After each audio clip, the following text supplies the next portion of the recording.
Face à face. Questions à ceux qui font l'actualité. Face à face sur Radio Sénégal. Face à face, une émission présentée par Thierno Diallo. Amis auditeurs de Radio Sénégal, bonjour. Heureux de vous retrouver pour un nouveau numéro de Face à Face. À la technique Ndikou Fall, Madame Mariam Sow, bonjour. Bonjour Monsieur Diallo. Vous êtes la présidente du réseau international ENDA Tiers-Monde, leader environnementaliste, défenseur infatigable des masses laborieuses du monde rural. Alors, nous vous avons invité aujourd'hui donc dans Face à Face pour parler du nouvel or noir, le foncier, objet de litige, tous azimuts, tensions urbi et orbi, violence, arrestation, emprisonnement, mort d'homme. On aura assisté au Sénégal à beaucoup de scénarios. Hier, Mbane, Fanaye, 2011, 2 morts. Aujourd'hui, Nengeler, Dougar, Nianing, Toben. En somme, il ne se passe pas, madame, 1 ou 2 semaines sans qu'un conflit foncier n'éclate au Sénégal. Selon vous, qu'est-ce qui est à l'origine de ces conflits fonciers? L'origine de ces conflits fonciers, nous avons remarqué que depuis la crise alimentaire vers les années 2008, il y a eu une ruée des multinationales vers les terres africaines. Donc le Sénégal n'est pas épargné de ça. Et cette ruée se justifiait selon certains propos. C'est que d'ici 2050, l'Afrique aura une grande population et le problème de nourriture risque de se poser. Surtout avec sa grande population, il y aurait une certaine famine en Afrique. Donc il a fallu certainement, s'il y a eu appel à des multinationales pour venir de plus en plus investir au Sénégal. Donc c'est la cause fondamentale numéro 1 de ces conflits-là. S'y rajoute l'augmentation de notre population. La croissance démographique. Exactement. La raréfaction des terres et ça devient de plus en plus terrible. Voilà, c'est en tout cas les causes fondamentales qui sous-tendent cette ruée vers les terres. Mais en même temps, on oublie que la plus grande partie de notre population vit en milieu rural. Elle vit de l'agriculture, de l'élevage, des produits de cueillette, et que cet environnement-là, ce foncier-là, est destiné à une diversité d'activités rurales et maintenant même urbaines pour nourrir en tout cas les Sénégalais. Comme vous l'avez dit, c'est la croissance démographique, l'aménagement du territoire, le développement économique ou encore l'agro-business qu'on pointe du doigt aujourd'hui avec ces conflits que nous voyons pratiquement tous les jours. On va y revenir largement. Mais certains experts fonciers estiment que en fait c'est la loi 64-46 du 17 juin 1964 sur le domaine national qui n'a pas été du tout claire. En somme, cette loi-là, elle est caduque, obsolète. En tout cas, la loi de 1964 sur le domaine national, en termes de réflexion, de vision en fonction de nos réalités, c'est une loi qui est à louer. À l'époque ou toujours? Jusqu'à aujourd'hui, si on regarde ce qui se passe et si on écoute même le président, je ne sais plus à quelle occasion, c'est très récent, on pense que cette loi-là, effectivement, il y a des amendements à faire, il y a des améliorations, il y a plein de choses à revoir que nous avons essayé même de revoir au niveau de la société civile à travers le CRAFS, avec les communautés locales, avec même l'accompagnement des juristes.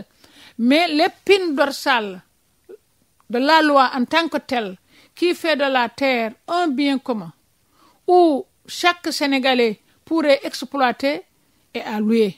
Maintenant, effectivement, la réflexion de la loi et sa mise en œuvre, c'est autre chose. Comme il n'y a pas eu de décrets d'application qui ont suivi, il n'y a pas eu aussi d'information et de formation tout azimut, il y a eu quand même vraiment des déviations au niveau de cette loi-là. Et c'est ce qui la rend aujourd'hui terrible. Parce Caduc. Bon, peut-être caduc, oui, mais... Obsolète, quoi. Obsolète, mais on tient à ce qu'on garde l'épine dorsale même de la loi. Parce que ce qu'on craint, que c'est d'aller vers une réforme qui cherche à immatriculer les terres ou bien à donner des titres fonciers. Et là, c'est justement le plus grave. On va se retrouver vers une marchandisation des terres. Et ça a démarré d'ailleurs. Exactement. Elle se fait malgré que cette loi-là, vous avez raison de dire qu'elle est obsolète. Parce qu'on sait qu'aujourd'hui, la terre, la loi condamne celui qui vend et celui qui achète. Mais aujourd'hui, on voit des gens qui s'expriment pour dire que oui, j'ai acheté, voilà ma délibération.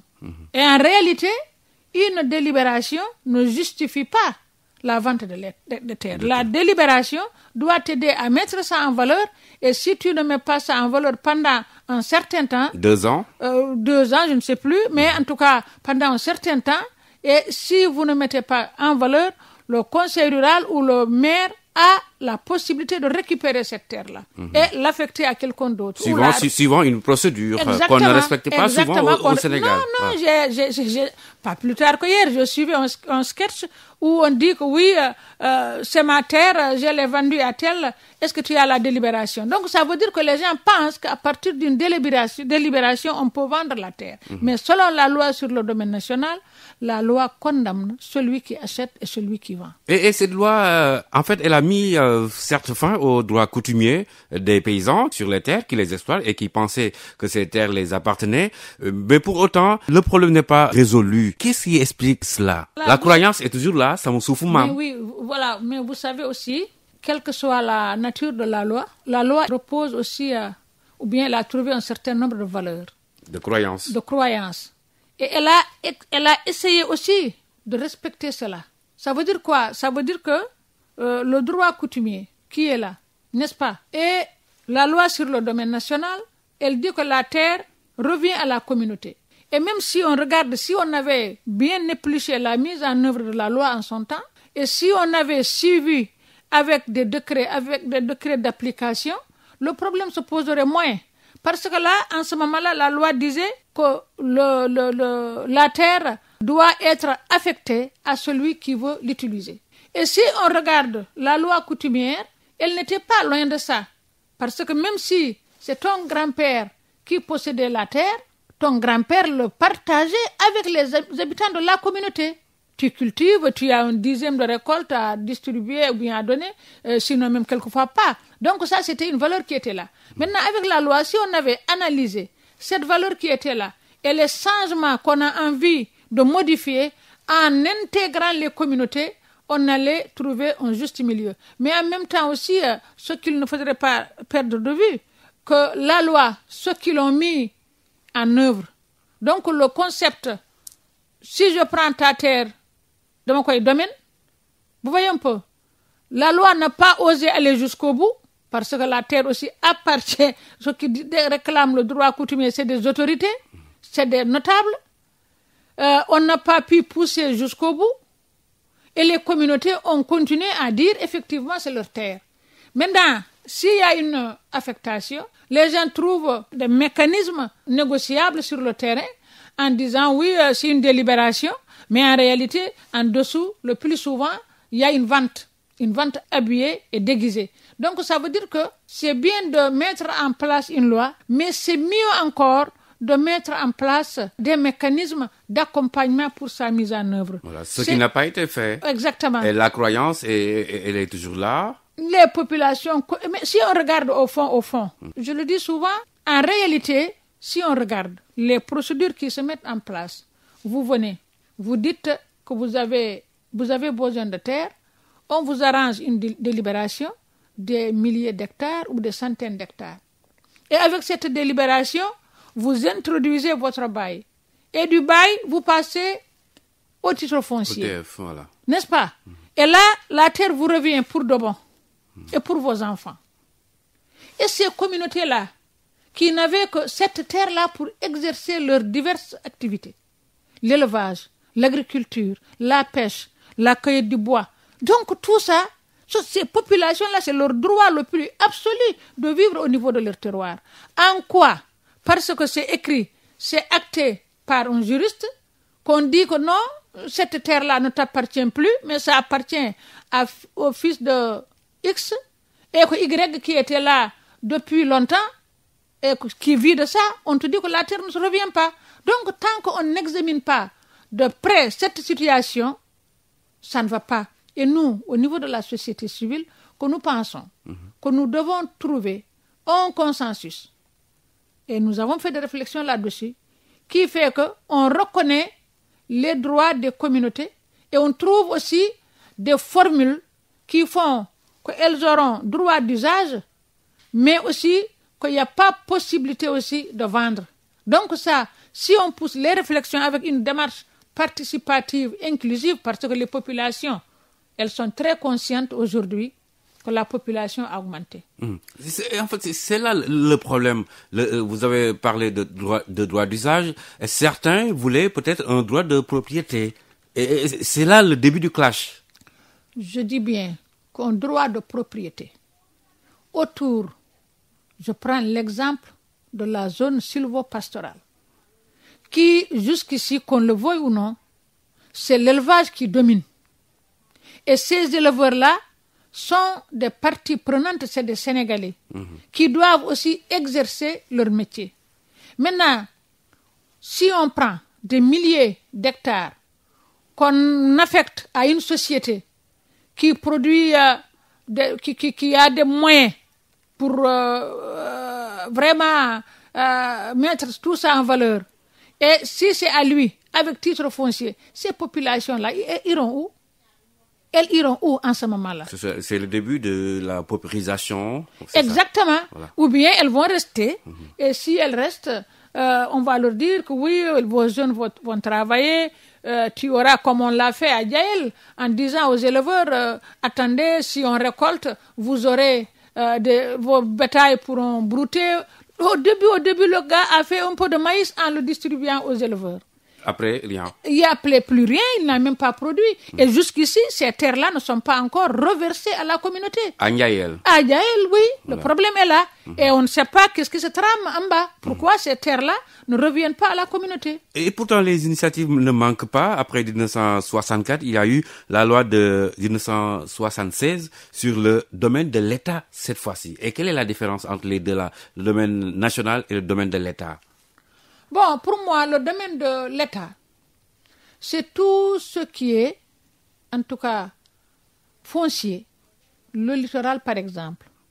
Les forêts classées. Et qui sont même domaine de l'État, mais domaine des communautés. Parce que les forêts classées sont dans des zones de communauté.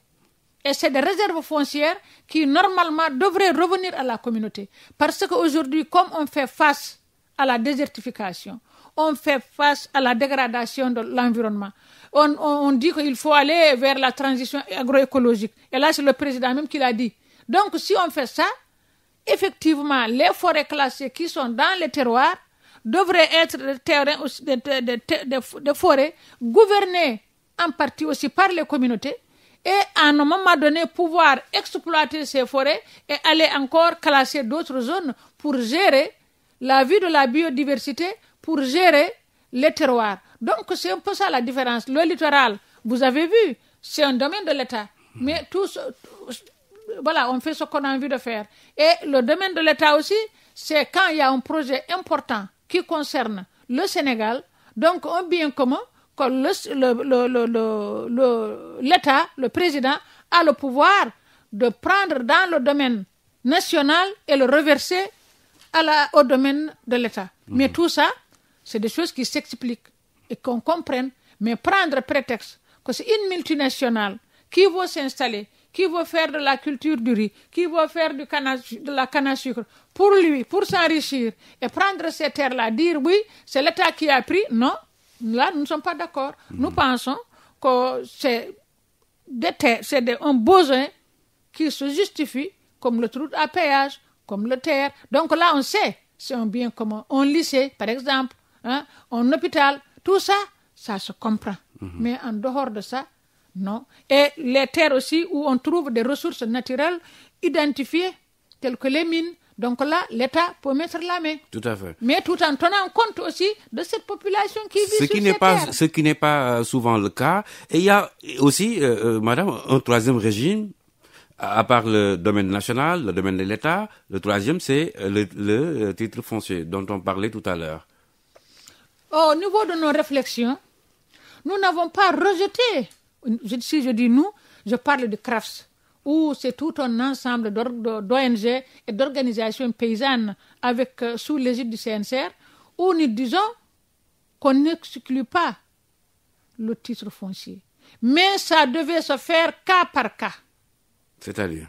Cas par cas, c'est-à-dire que, comme cela se passe actuellement, si vous disposez au sein de la communauté d'un terrain raisonnable, que tout le monde reconnaisse votre terrain, d'une superficie vraiment assez raisonnable, je prends 4 hectares, 5 hectares, c'est à vous. Il n'est pas exclu d'aller déclarer, chercher votre titre foncier. Vous avez votre maison, ok. Un groupe de villages, de femmes par exemple, sur un périmètre bien déterminé, où les femmes cultivent, elles produisent. Et si le groupe, le GIE est en mesure d'obtenir un titre foncier au nom de ces femmes-là, pourquoi pas, pour les sécuriser davantage. Pour vous, tant que ce n'est pas beaucoup, 5... c'est raisonnable. C'est raisonnable. Mais 300 hectares... Je trouve ça trop excessif. Ça dépend. En tout cas, toute terre aujourd'hui qui se situe entre Dakar jusqu'à Tivaouane, jusqu'à, pour ne pas dire Kaolack, au-delà de Mbour, n'est-ce pas?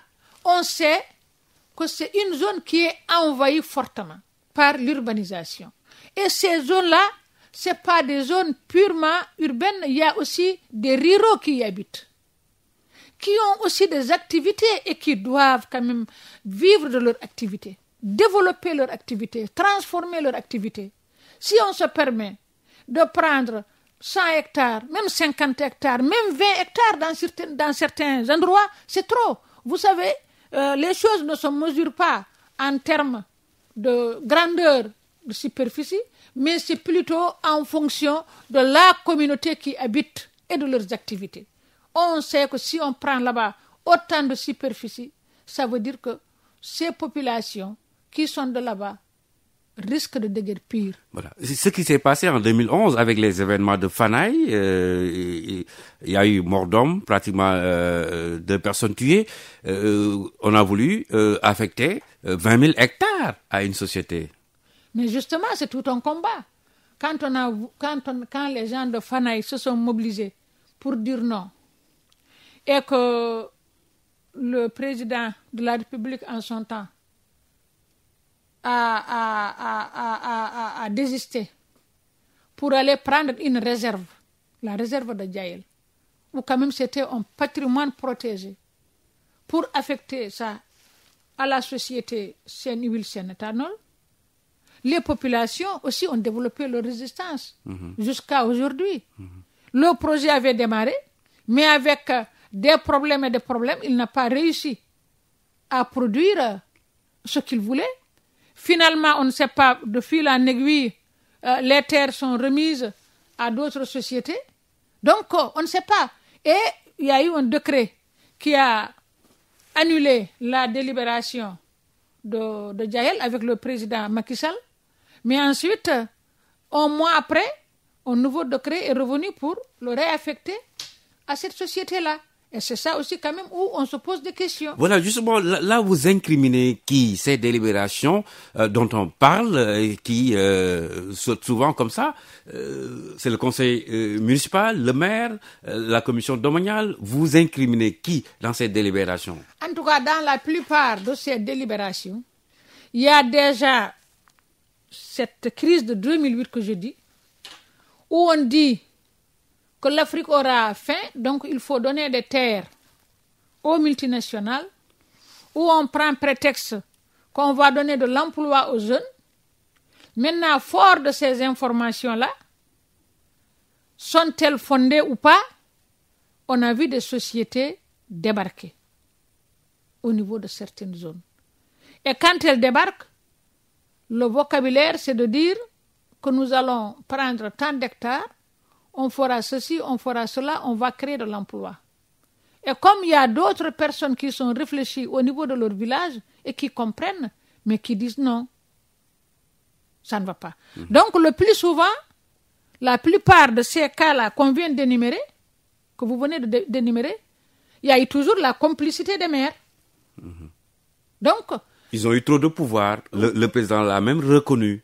Non, ils ont eu trop de pouvoir. Mais là aussi, je dis seulement, heureusement que ce n'est pas tous les maires qui le font. Ça, c'est un.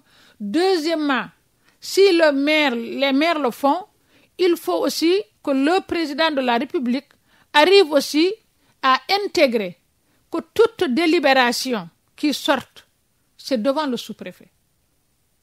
Et chaque délibération se valide après avec le préfet. Donc, ça veut dire que c'est l'administration aussi qu'il faut regarder. La transparence. Exactement. Alors qu'aujourd'hui, ces commissions-là sont pratiquement jugées opaques, une infime minorité qu'il faudrait peut-être élargir, une inclusion. Nous, dans notre démarche du CRAFS, je reviens toujours là-dessus, nous avons dit que actuellement, on ne peut plus continuer à gouverner la terre sans les communautés. On a dit qu'au niveau de chaque zone ou chaque village, si on parvient à finaliser la réforme, c'est arriver à mettre en place des groupes paritaires où il y a les femmes, la jeunesse. Et cette jeunesse, c'est son patrimoine pour le futur. Ce qui n'est pas le cas aujourd'hui. Exactement. Voilà. Avec les notables, qu'il y ait ce groupe-là, et ce groupe-là, qu'il soit reconnu dans la législation. Et comme ça, s'il y a quelqu'un qui vient pour dire que je veux faire tel projet, que ce groupe-là, avec l'appui de la société civile, arrive aussi à examiner, à regarder, aider les populations à comprendre la nature du projet. Les populations, elles ne sont pas bêtes. Une fois que le projet est clair et que les populations y trouvent leur compte, et tout en régulant la durée de l'affectation. Donc, qu'on ne dit pas « bail 99 ans » et que les populations ne peuvent plus contrôler. Donc, qu'on limite la durée. Que les populations donnent leur avis au maire pour dire que ça va. Et sur l'assiette foncière, là aussi, il faudrait délimiter. Il faut délimiter. Là, voilà. Je crois, je n'ai plus les chiffres, mais on ne peut pas en tout cas donner, quelle que soit la taille de la multinationale, mais après avoir examiné et vu les intérêts, ça ne doit pas aller au-delà de 30-40 hectares. Vraiment, vraiment. Parce que regardons, on pense qu'il y a beaucoup de terres au Sénégal, mais il n'y a plus rien. Parce que cette terre-là, nous devons y vivre. Nos animaux, le bétail, même les micro-organismes ont besoin de vivre pour donner vie à cette terre-là. Et si on donne tout, on perd tout. Mais exactement. Donc ça, il faut que ça cesse. Au début, la délibération, par exemple, il y a eu des changements. Les délibérations devraient être publiques.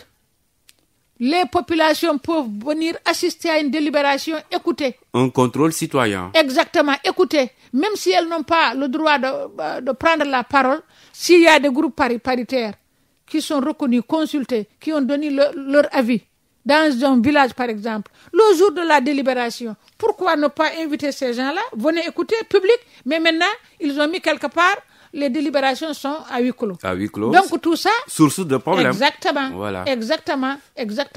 On dit aussi que si la délibération est faite, on doit afficher ça dans les murs de la communauté et que chaque citoyen peut venir contrôler. Qu'est-ce qui explique en fait tous ces manquements et toutes ces failles-là? Est-ce absence d'outils de gestion ou méconnaissance en fait de la réalité aujourd'hui? Bon, on peut dire qu'il y a peut-être absence d'outils de gestion. Je crois aussi qu'il faut accepter. Il faut aussi accepter peut-être que les gens ne connaissent pas, mais on voit que les populations connaissent, parce que si ça ne va pas, elles sortent, elles crient. Donc ça veut dire que quelque part, il ne faut pas les considérer comme des gens qui ne comprennent rien. Comme des ignares. Exactement, c'est des gens qui comprennent. Et parce que même si les gens font ça à leur insu, mais finalement les choses finiront par éclater. C'est le cas de Fanaï, c'est le cas de Yael, c'est le cas de Dodel, c'est le cas de Ourour. Plein de cas. Il y a eu d'autres. Il y en a beaucoup au Sénégal. Et que fait l'État dans de pareils cas? Vous l'avez dit, cette opacité des commissions, l'État laisse faire? Vous ne pensez pas? Bon, je crois que l'État doit avoir une vigilance beaucoup plus forte. Et aller aussi à l'action. Finaliser ce processus de réforme. reconnaître que ces communautés sont partie prenante de leurs réformes. Et je vous dis que quand la réforme foncière a été reprise par le professeur Souran, paix à son âme, voilà. Toute la société civile, avec les communautés locales, se sont mobilisées pour faire des réflexions dans les terroirs, en leur disant, voilà, vous savez que la sécheresse est là, la population augmente, la souveraineté alimentaire pose problème, la dégradation de l'environnement est là, les animaux, les éleveurs font partie, la migration. Aujourd'hui, quelle que soit la nature de la loi, il faut arriver à changer. Mais aujourd'hui, où sont les conclusions de cette commission? Les conclusions sont là. Nous, on a appelé ça les dires des paysans. Et ces dires des paysans, au niveau de différentes zones agroécologiques, ont fait l'objet d'analyses et de mise en commun. Jamais appliqué. On a produit d'abord ensemble, la commission a produit un document de politique foncière. Nous aussi, au niveau de la société civile, nous en avons promis un. Résultat, la commission a été dissoute. Maintenant, je ne sais pas, en tout cas, au niveau de la vision, nous avons eu un consensus, même s'il y a des points de désaccord, parce que nous, on est contre l'immatriculation de terres, ni au nom des communautés communes, ni au nom de l'État. On cherche à ce que les terres restent les terres de communauté avec des garde-fous qui les sécurisent et qui interdisent la marchandisation. On a eu quand même un minimum de consensus au niveau du groupe paritaire et tout ça là. On l'a remis ensemble au président. Maintenant, il fallait passer à l'étape suivante. Ce qui n'a pas été fait. Législation, ce qui n'a pas été fait, et la commission a été dissoute. Mais là, vous ne posez pas des questions sur ça. Le président qui commandite en fait un rapport sur la gestion foncière, le travail a été bien fait, comme vous dites, par le professeur Souran, paix à son âme. Aujourd'hui, vous donnez les conclusions au président de la République, les conclusions qui se retrouvent dans les tiroirs, la commission qui est dissoute. Cela pose problème, non? Non, il faut dire aussi professeur Souran n'avait pas achevé la réforme. Il a travaillé juste avec nous et on a donné des contributions, là où je dis qu'il y a eu quand même des points de désaccord, au moins autour d'une vision globale. Parce que aussi, vous ne pouvez pas dire que c'est telle loi, sans donner à cette terre-là une fonction, sans avoir une vision politique autour de la réforme. Donc il y a eu cette première vision qui intègre en partie quelques préoccupations de la société civile, mais on s'est dit, allons-y, mais peut-être qu'au niveau de la législation, nous pouvons gérer quelques cas en ce qui concerne l'immatriculation. Donc, on a dit, allons-y, on va passer à l'étape suivante. Malheureusement, ce document a-t-il été examiné ou pas? Dieu sait, président sait. Et la législation n'a pas suivi. Mais nous, au niveau de la société civile, nous avons poursuivi notre réflexion sur la base, comme épine dorsale, la loi sur le domaine national, en proposant des amendements, en disant qu'on le veuille ou non, il y a des pratiques qui existent aujourd'hui en milieu paysan. Il faut arriver à trouver des méthodes de les reconnaître. C'est par exemple la location des terres. La loi interdit la location de terres. Mais aujourd'hui, il y a des populations qui trouvent l'intérêt de louer leur terre à quelqu'un avec des dates bien précises et certainement avec une certaine redevance. Mais pourquoi ne pas examiner ces cas-là et essayer de les valoriser? Et là, il y a un de vos collègues, Amakodou Diouf, du Congrès que vous connaissez certainement, qui disait, et il était membre de cette commission, soit le président a été mal informé, soit il s'est trompé sur les conclusions de cette commission-là. Moi, je crois que certainement, il a été mal informé, mais de plus en plus, les déclarations qu'on écoute de temps en temps, qui viennent de lui, confirment les inquiétudes de la société civile. Il dit qu'il est hors de question de vendre les terres des populations. Il pense que non, il y a plein de conflits. Donc, je crois que certainement, il a été mal conseillé, mais aussi, nous savons aussi que quelque part, il y a des pressions aussi autour de cette réforme. Il y a aussi toujours... Des pressions venant de qui? Il y a aussi les grandes institutions, par exemple. Si je prends la Banque mondiale aussi, qui vraiment aussi cherche à aller vers cette réforme-là. Bon, là aussi, ils ont démarré un projet, je ne maîtrise pas trop, mais qui a priori consulte la société civile. Ira-t-elle jusqu'au bout cette commission-là pour finaliser les choses ou non? Dieu seul sait. Mais je crois qu'il faut prendre toutes ses responsabilités et accepter qu'aujourd'hui, on ne peut plus continuer à faire ce qu'on est en train de faire. On a pensé qu'il y a des outils de gouvernance des ressources aujourd'hui que les communautés mettent en place pour gérer leurs forêts, pour gérer la régénération de leurs ressources, ce qu'on appelle les conventions locales, dans les communautés, même intercommunalités. Nous pensons que ces outils-là méritent une reconnaissance juridique pour qu'elles ne soient pas aussi bafouillées. Les populations initient des PAS, les plans d'occupation de leur propre terroir. Donc tout ça, je crois qu'il faut arriver à prendre connaissance de tout ça, l'intégrer et les valoriser. L'intégrer dans les exactement, réformes. Voilà. Et nous, on l'a mis, et même la commission l'a reconnu.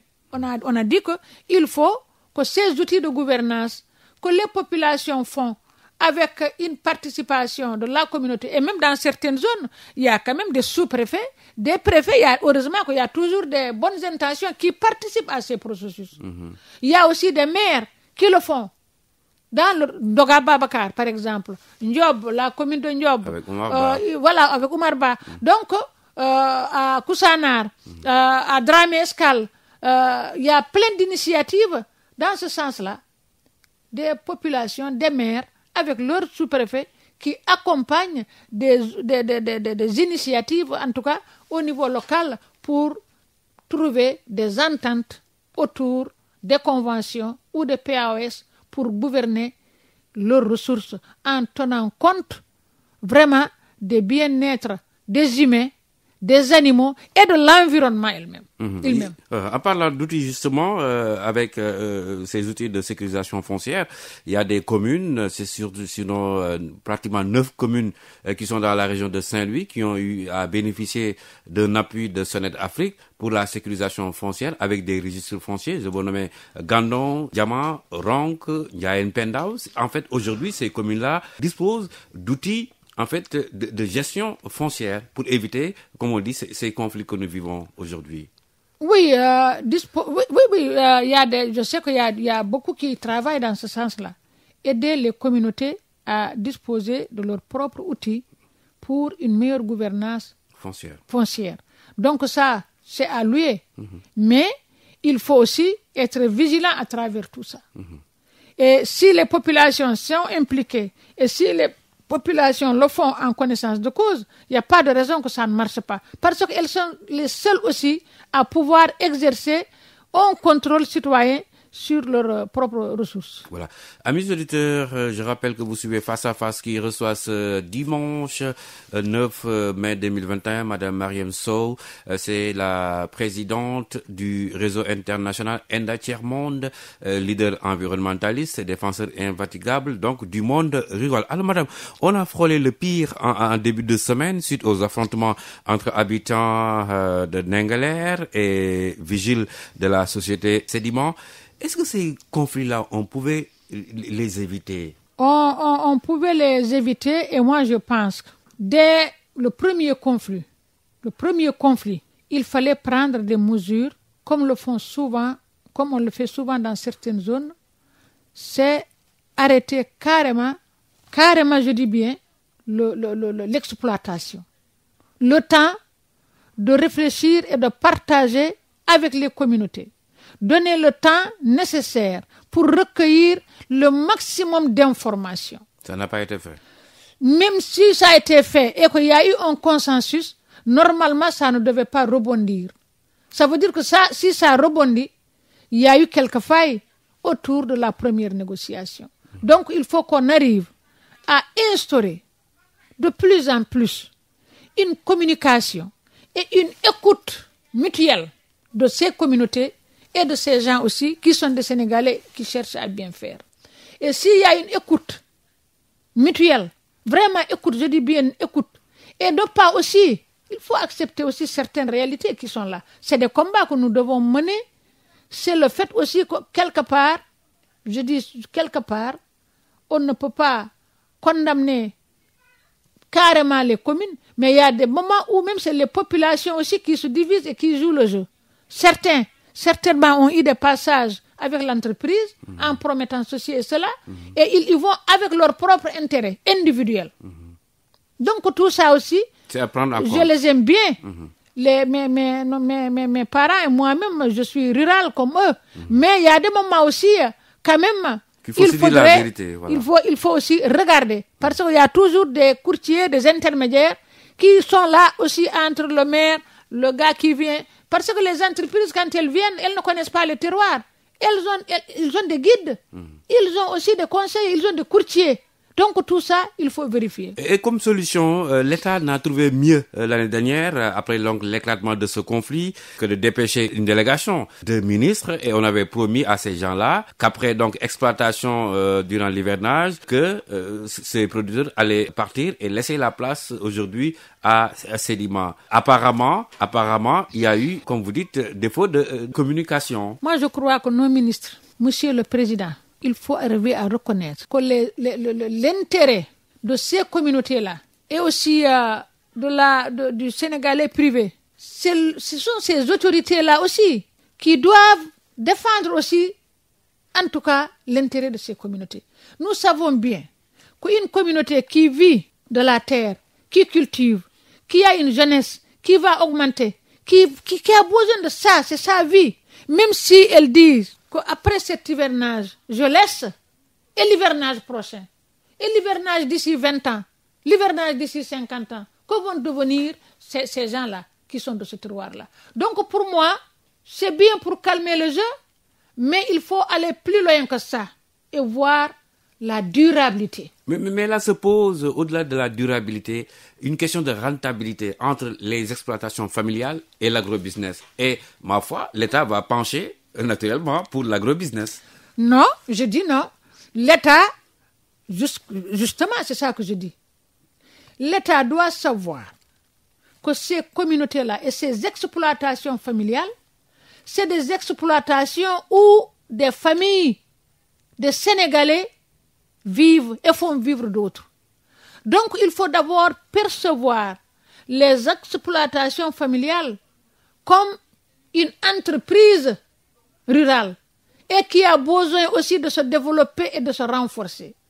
Et c'est là où on avait dit que dans le processus de réforme, pour ne pas prendre les terres, faire titre foncier et garantir et que le marché n'est pas sécurisé et tout ça là, on a pensé qu'effectivement, il faut que l'État arrive à trouver des mécanismes d'accompagnement en termes de financement, en mettant un fonds de garantie, aider ces communautés-là à prendre un financement assez suffisant et pouvoir faire un investissement qui ne détruit pas leur environnement, mais qui leur génère des ressources durables, qui leur donne aussi, parce que l'économie nationale ne sera profitable aux communautés, à la population, que quand aussi, au niveau des familles, que chacun arrive à être autosuffisant à tous les niveaux. Madame, famille bu nekk gis sa bopp. Mais généralement, on va, c'est la RSE, on réhabilite un poste de santé par-ci, une maternité par-là, croyant que on travaille justement pour la communauté. Alors, au-delà de certaines années, la population sort. Moi, j'ai vu même dans une zone où on a promis aux gens un matériel pour l'échographie, rien que pour ça, ou bien du matériel informatique, ou bien de fourniture. Mais je dis, c'est là où je dis, l'État doit être responsable. Si les populations avaient bien compris que cette maternité-là va leur coûter des centaines et des milliers d'hectares partis pour de bon, elles allaient dire que nous préférons construire notre maternité avec nos propres ressources ou avec nos moyens naturels, banco et tout, que de chercher une maternité qui récupère notre richesse fondamentale pendant des milliers d'années et qu'on ne pourra plus contrôler et qui part. C'est l'État qui doit refuser un certain nombre de promesses qui ressortent des moyens de l'État et qui fait l'objet en tout cas d'argumentaire pour prendre des centaines et des milliers d'hectares. Non? Voilà, à vous entendre avec ce développement de l'agrobusiness, en fait, c'est la fin, où on va vers la fin des exploitations familiales. Mais oui, si ça continue comme ça, tu prends une zone, un village où il y a l'élevage, il y a l'agriculture, tu prends la plupart des terres, tu donnes ça à une multinationale. Et bon problème, c'est que comment il faut que les gens arrivent à réfléchir dans la durabilité. De plus en plus, les moyens de production se développent. Ils finiront par dire, même cette main-d'œuvre-là, on a trouvé des mécanismes plus efficaces et moins coûteuses, nous n'en avons plus besoin. Donc ça veut dire qu'il faut que les Africains, que les Sénégalais, que nos dirigeants se ressaisissent et arrivent à faire de ce patrimoine africain, que ça soit le foncier pour l'agriculture, pour l'élevage, même les mines, à les exploiter de façon durable au profit de la communauté.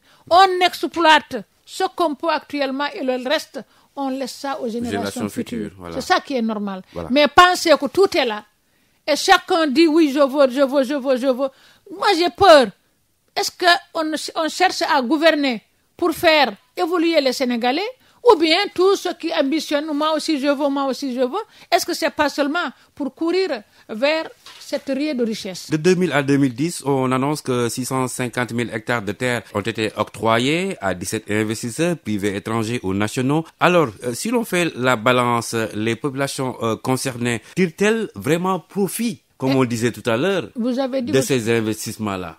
Vous avez dit que c'est en 2010 qu'on a ça. Ces chiffres-là. Heureusement qu'il y en a un tout petit peu qui recule. Si je prends le cas de Dodel, où les populations se sont battues pour récupérer. Mais si on refait une étude, je crains que cela n'augmente.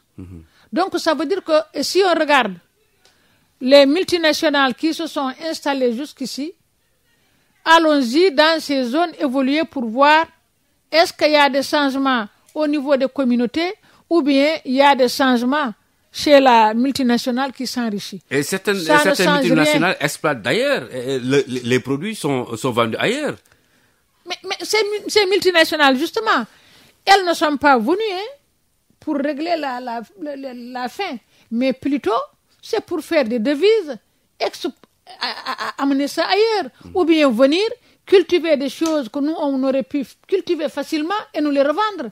Si on prend les pastèques, les melons, en ban, par exemple. Voilà, celui qui fait des pommes de terre. Et avec toute cette zone de Niayes qui a sa valeur, qui est capable de tout donner, nos zones écologiques, si on regarde, dans chaque zone, il y a des valeurs naturelles qui sont là.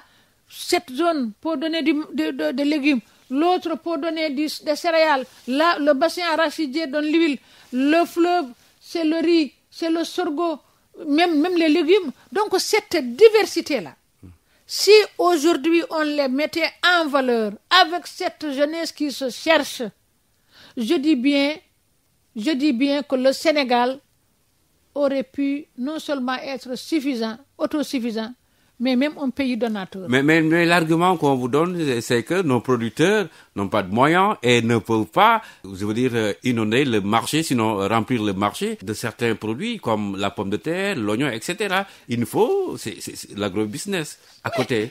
Non, c'est-à-dire que nos producteurs... Satisfaire, le marché. C'est justement là où je dis l'État doit quand même trouver des moyens et des mécanismes mieux organisés avec tous les milliards qu'on injecte en début de chaque campagne hivernale, comment mieux arriver à organiser cette gestion et à soutenir de façon durable l'agriculture. Si on organise le marché, si on soutient les jeunes, on renforce aussi leur capacité en termes de formation.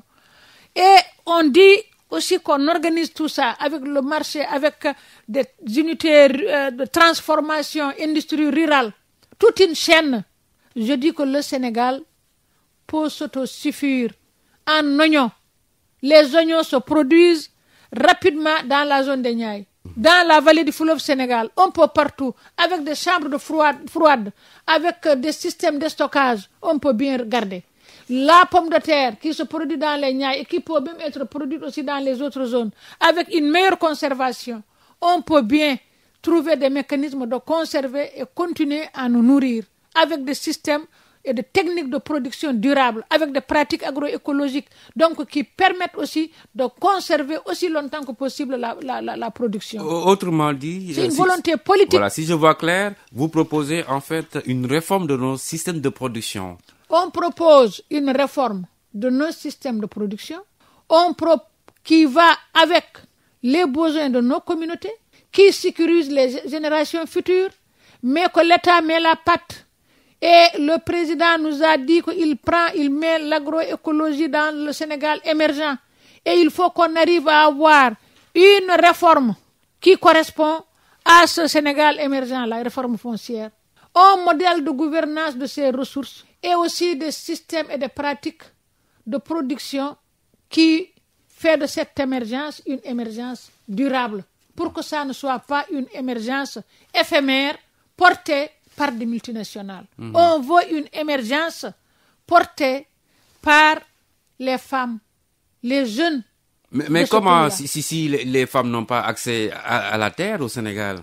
Vous savez, cette question, les femmes n'ont pas accès à la terre. Mais à la situation actuelle, si on continue, même les hommes ne vont plus accéder à la terre. C'est ça aussi la question. Ce processus de réforme que nous proposons met en compte les femmes. Donc si on parvient à avoir une démarche participative et inclusive, c'est là où on dit les groupes paritaires, les problèmes des femmes seront aussi intégrés. Parce que aussi, si seulement c'est la loi qui donnait les terres aux femmes, la loi de domaine national dit que tout le monde peut accéder. Mais c'est des problèmes de proximité qu'il faut arriver à régler avec les acteurs au niveau de la base. Des problèmes sociaux, culturels surtout. Exactement. Voilà. Et ça se règle. Dans certaines zones, ça se règle. Il y a des populations, si on travaille bien, on le fait comprendre, elles arrivent à donner de la terre aux femmes. Et puis, il y a d'autres... Mais c'est juste des lopins de terre, demi-hectare, 1 hectare, tout au plus. Il faut différencier, il y a deux choses. Il y a les femmes dans un groupement, c'est cet esprit de groupement-là qui a amené... Oui, le conseil rural a délibéré 4 hectares pour une centaine de femmes. Mais les femmes, avec un renforcement de capacité, avec un système de financement durable, elles accèdent au financement. Elles parviendront aussi au sein de leur communauté à posséder de la terre. Parce que ni la religion, ni la loi domaine national, quelle que soit la nature de la loi, n'interdit à la femme de prendre aussi au niveau des terres qui sont là au niveau des terroirs. Et les exploiter. Exactement. Et si elle a des moyens. Le cas qu'on donne souvent, c'est le cas de Mme Korka Diao à Richard Toll. Exactement. Et qui a même quitté de Richard Toll à Ronco, partout pour aller. Vraiment, c'est une capacitation qu'il faut. Et aussi avoir des moyens. C'est un système de financement durable. Ne pas attendre, oui, la campagne va démarrer, on vous met une ligne de crédit au CNCA, le temps de courir, formuler la demande, avoir les semences, une bonne partie de la période bonne pour cultiver vous a échappé. Mais si on a un système, une femme, une famille qui a ses 5 hectares, qui a ses 3 hectares, qui trouve un modèle de financement, d'installation, de mise en place de tout un processus, n'est-ce pas, avec des marchés sécurisés, contrôlés, et on te dit, voilà, tu as 2 ans ou 3 ans de battement et tu te mets à rembourser. Mais les gens vont accepter. On ne demande pas qu'on donne aux producteurs. Mais on demande à l'État de mettre un minimum de garantie sans que la terre ne soit pas, en tout cas, donnée comme gage parce que ça risque de partir. Et ceux qui cherchent les terres là, ils ont plusieurs moyens, plusieurs idées. Soit ils arrivent à embarquer la population dans ça, soit on dit oui, on va réformer, faire un titre foncier. Tu cultives 1 fois, 2 fois, tu n'arrives pas à vendre, le jeune est découragé, mais comme il a le titre foncier, il va vendre et partir. Donc c'est des mécanismes aussi en douce que ceux qui ont des sous ou ceux qui réfléchissent à la place des investisseurs mettent en place d'ici 10 ans, 50 ans pour que les terres partent. Mais l'État veille, puisque dans son adresse à la nation du 31 décembre dernier, le président Macky Sall a instruit le ministre des Finances et du Budget d'engager des réformes afin qu'il ne soit plus possible d'octroyer des titres fonciers sur les terres arables. Mais c'est là où nous sommes contents Là, il reprend entièrement les propositions de la société civile, le CRAFS, autour de la loi domaine national. Cette loi qu'on a regardée de A à Z avec des juristes avérés, reconnus au Sénégal et les paysans ensemble. Ce n'est pas des juristes qui se sont enfermés dans la salle, mais c'est des juristes avec la société civile et des organisations paysannes. Et on a trouvé des consensus, des formules juridiques qui sécurisent les terres sans titre foncier, comme il l'a dit. C'est pour cela, quand je l'ai entendu, j'ai enlevé mon foulard, j'ai dansé. Je dis en tout cas, c'est ça. Le combat n'est pas encore terminé, mais tout de même. Bien sûr, voilà. Il l'a dit. Le dire aussi et l'appliquer, ça fait deux choses. Et c'est pour cela que nous pensons, effectivement, il faut qu'on arrive à instaurer une écoute mutuelle. Et on a dit, je vous ai dit qu'il y a le Procasef qui a entamé, qui nous a contactés pour vraiment demander nos conclusions. Vont-ils les organiser ou pas? Iront-ils jusqu'au bout? Donc, tout ça, nous, on est à l'affût et on essaie aussi de surveiller. Et croyez-vous que, en fait, cette réforme-là va aboutir? Parce qu'il y a beaucoup d'enjeux. Cette réforme-là, il y a beaucoup d'enjeux, ça c'est sûr.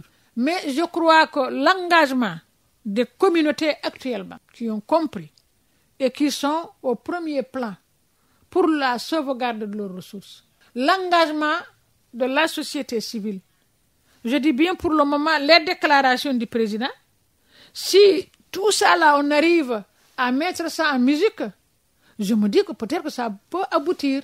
Si le président ne se limite pas uniquement aux déclarations et qu'il cherche à sa mise en œuvre en sachant qu'aujourd'hui il est hors de question et même de tout temps d'avoir une loi acceptée de tous sans la participation de tout le monde. Mais si tout le monde participe, si tout le monde est conscient avec cette approche, en écoutant les dires des paysans, les propositions des paysans, je ne dis pas de les prendre intégralement, mais au moins que ça soit le socle de nos réflexions, c'est sûr qu'on aura des lois comprises par les populations et applicables par tous, avec maintenant un système de valorisation de ces terres. Il ne faut pas aussi imaginer une loi, dire voilà que je vais vous laisser les terres, et après 10 ans, un autre président vient, il dit oui, on vous a laissé les terres, vous n'avez rien mis. Non, fait, voilà. On veut des terres, mais on veut aussi un accompagnement pour la mise en valeur. Toutes ces propositions, est-ce que vous avez peut-être essayé de rencontrer le chef de l'État pour lui soumettre tout cela, ou juste ce sont des rapports que vous produisez ou des séminaires que vous tenez? Bon, on tient des séminaires, on associe quelquefois les élus locaux, mais aussi on cherche à avoir le président, mais vous savez bien que c'est pas évident. C'est pas évident. Mais on veut bien le rencontrer, on cherche à le rencontrer, on l'invite à nous rencontrer. Il a dit des choses à la fin de l'année qui nous intéressent et sur lesquelles nous sommes, en tant que société civile, en tant que CRAFS, en tant qu'organisation qui réunit les paysans, le CNCR et toutes les ONG engagées dans ce processus-là, pour lui faire part de nos résultats de réflexion. Et lui faire comprendre que nous, là, nous sommes des Sénégalais purs et durs. Nous cherchons l'intérêt des Sénégalais actuels, mais aussi des Sénégalais d'ici 100 ans. Et un environnement aussi vivable avec cette transition agroécologique. Justement, que peut apporter cette transition-là, cette transition écologique? C'est-à-dire, on va passer d'un stade A à un stade B. Est-ce que nos producteurs sont assez outillés, formés pour cela? En tout cas, nous, au niveau des ONG, des organisations paysannes, nous avons des zones écologiques qui, depuis des décennies, y sont en train de chercher la transition agroécologique. De un, il faudrait arriver à comprendre qu'il s'agit d'abord de redonner la vie à notre terre. Elle est fatiguée, cette terre-là, avec l'utilisation des engrais sans matière organique. Une surutilisation de la terre. Exactement. Voilà. On sait aussi que cette terre-là, on est en train d'organiser des reboisements un peu partout. Mais ces champs-là ont besoin d'être protégés. Il y a certaines pratiques qui ne concourent pas à la vie, comme par exemple les cultures de brûlures, comme par exemple l'utilisation d'un certain matériel très lourd dans certains types de sols. Tout ça, ça ne tient pas. Donc, il y a un certain nombre de pratiques qu'il faut arriver à modifier. Nous savons aussi qu'il faut arriver à reprendre certaines pratiques, la jachère, la rotation des cultures, l'association des cultures, la diversification des cultures. Tout ça, il nous le faut. Il faut arriver encore à recréer cet amour entre l'agriculture et l'élevage. Donc ça aussi, de plus en plus, on sent une distanciation entre l'éleveur et l'agriculteur, et tout ça est dû au rétrécissement de la terre. Donc il y a toujours des conflits, et c'est des ennemis. Donc tout ça fait partie de la transition agroécologique. Et on sait aussi qu'aujourd'hui, notre système de traitement, les pesticides qu'on utilise dans notre agriculture et qu'on consomme, ça affecte nous-mêmes au point de vue santé. Mais ça affecte aussi la terre. La terre, voilà. Et voilà, nous savons aussi que les engrais, ça ne nourrit pas le sol. Il faut d'abord donner de la matière organique, suffisamment de fumure, et si tu mets un peu d'engrais, là ça donne. Mais on a abusé de la générosité de la terre qui était fertile depuis après les indépendances. Après l'introduction de tous ces produits, on a mis, elle finit par rendre l'âme. Donc, nous avons besoin de reprendre cette transition agroécologique. Avec une régénération des sols. Exactement. Avec la revitalisation de la nappe phréatique. Les intempéries qui tapent sur le sol aujourd'hui. Certainement, il y a l'avancée de la mer qui accentue la salinisation. Mais l'évaporation de l'eau aussi fait partie. Donc, nous avons besoin de temporiser ces coups de soleil-là qui tapent sur cette terre. Mais aujourd'hui, avec ces changements climatiques, il n'y a pas inquiétude? Mais bien sûr, justement, par le monde entier, tout le monde est inquiet aujourd'hui. Les gens pensent qu'il y a la pollution, certes. Mais nous, les plus grosses conséquences des changements climatiques, c'est cette désertification qui est là, qu'on pense qui avance, certes, mais qu'on crée. La désertification urbaine, tous ces bâtiments-là qui profilent de Dakar jusqu'à Tivaouane, Mbour, Kaolack. Mais tout ça aussi, il faut arriver à avoir une autre vision de développement de nos villes, développer les villes à l'intérieur du pays pour quand même permettre aux gens de respirer, de vivre mieux. Vous voyez aujourd'hui combien de véhicules qui circulent dans Dakar, la pollution, et ça ne fera qu'augmenter. Donc, c'est tout ça qui fait que la transition agroécologique, et l'agroécologie, ce n'est pas seulement les pratiques agricoles, mais c'est un peu un modèle de vie agréable. Un modèle de vie qui permet l'épanouissement de l'homme. Est-ce que nos producteurs, je veux dire, sont prêts à cette réforme? Là, vous parlez de réforme, justement. Mais c'est pour cela qu'on a dit transition. Voilà. Les producteurs, la plus grande partie est consciente de ça. Mais ce qui était important aussi, c'est la prise de conscience de l'État. Parce que aussi, quelle que soit la volonté des ONG et des organisations paysannes, il faut que l'État en fasse une vision politique et que l'État soutienne. Et comme nous on dit, que le président l'a déjà dit, et vous l'attendez au tournant? Non, c'est-à-dire qu'on est allé au-delà. Voilà. Que tous les acteurs de l'agroécologie se sont retrouvés au Sénégal dans une dynamique qui s'appelle DITAES, la dynamique sur la transition agroécologique. Nous avons travaillé pendant plus de 6 mois à travers les zones agroécologiques pour répertorier non seulement les initiatives qui existent, mais en formulant des propositions avec les producteurs. Et ça a fait l'objet d'un document qu'on a appelé document de contribution à la vision, en tout cas à la déclaration du président autour de la transition agroécologique. Nous lui avons soumis ce document-là. Le ministre de l'Agriculture a participé à 2 jours de réflexion avec des ateliers nationaux, sous-régionaux, ici au Sénégal. Et le ministre de l'Agriculture et le directeur du cabinet ont présidé la journée de l'agroécologie ici au Grand Théâtre. Et nous avons remis au ministre de l'Environnement actuel ce document dit document de contribution. Et le président lui-même a donné une contribution pour nous soutenir dans ces journées-là. Et je me demande pourquoi il ne lit pas notre document et qu'il nous interpelle et qu'on voit comment mettre ça en œuvre. Si le président ne vient pas vers vous, vous allez vers lui, c'est ça? Mais non? bien sûr, nous allons nous recontacter. Maintenant, il y a eu la Covid.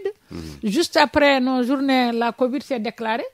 Et je crois aussi que la nature dont nos médecins expliquent aujourd'hui la Covid, qui tape beaucoup sur les asthmatiques, sur les tuberculeux, sur les hypertendus, n'est-ce pas?